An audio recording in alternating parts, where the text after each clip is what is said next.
আদ জাতির ধ্বংসের প্রায় ৫০০ বছর পরে হজরত সালেহ আলাইহিসসালাম কওমে সামুদের প্রতি নবী হিসেবে প্রেরিত হন। তারিখুল আম্বিয়া ১:৪৯ পৃষ্ঠা। কওমে আদ ও কওমে সামুদ একই দাদা ইরামের দুটি বংশধারার নাম। এদের বংশ পরিচয় ইতিপূর্বে হুদ আলাইহিসসালামের আলোচনায় বিধৃত হয়েছে। কওমে সামুদ আরবের উত্তর পশ্চিম এলাকায় বসবাস করত। তাদের প্রধান শহরের নাম ছিল হিজর, যা শাম দেশ অর্থাৎ সিরিয়ার অন্তর্ভুক্ত ছিল। বর্তমানে একে সাধারণভাবে মাদায়েনে সালেহ বলা হয়ে থাকে।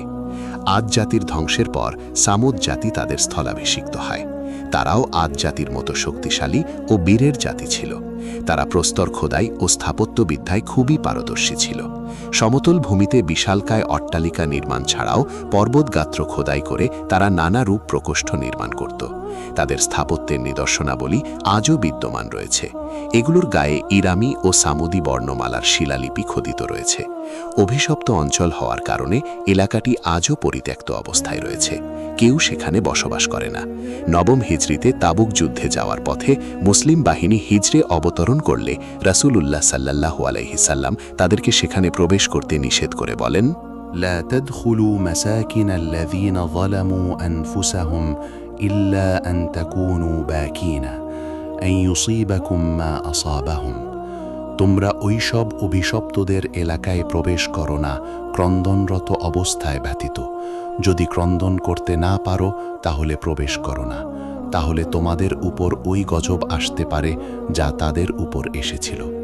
বুখারী ৪৩৩, মুত্তাফাকুন আলাই, মিশকাত ৫১২৫, শিষ্টাচার অধ্যায়, জুলুম অনুচ্ছেদ। রাসূলের এই বক্তব্যের মধ্যে সূক্ষ্ম তাৎপর্য এই যে, এগুলি দেখে যদি মানুষ আল্লাহর গজবে ভীত না হয় তাহলে তাদের অন্তর শক্ত হয়ে যাবে এবং ওই সব অভিশপ্তদের মতো অহংকারী ও হঠকারী আচরণ করবে। ফলে তাদের উপর অনুরূপ গজব নেমে আসবে, যেরূপ ইতিপূর্বে ওই সব অভিশপ্তদের উপর নেমে এসেছিল। পার্থিব বিত্ত বৈভব ও ধনৈশ্বর্যের পরিণতি অধিকাংশ ক্ষেত্রেই অশুভ হয়ে থাকে। বিত্তশালীরা আল্লাহ ও আখেরাতকে ভুলে গিয়ে ভ্রান্ত পথে পা বাড়ায়। সামুদ জাতির বেলায়ও তাই হয়েছিল। অথচ কওমে নূহের কঠিন শাস্তির ঘটনাবলী তখনও লোকমুখে আলোচিত হতো।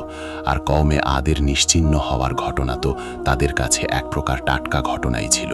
অথচ তাদের ভাইদের ধ্বংসস্তূপের উপরে বড় বড় বিলাসবহুল অট্টালিকা নির্মাণ করে ও বিত্ত বৈভবের মালিক হয়ে তারা পিছনের কথা ভুলে গেল। এমনকি তারা আদ জাতির মতো অহংকারী কার্যকলাপ শুরু করে দিল। তারা শিরক ও মূর্তি পূজায় লিপ্ত হল। এমতাবস্থায় তাদের হেদায়েতের জন্য তাদেরই বংশের মধ্য হতে সালেহ আলাইহিস সালামকে আল্লাহ নবী মনোনীত করে পাঠালেন।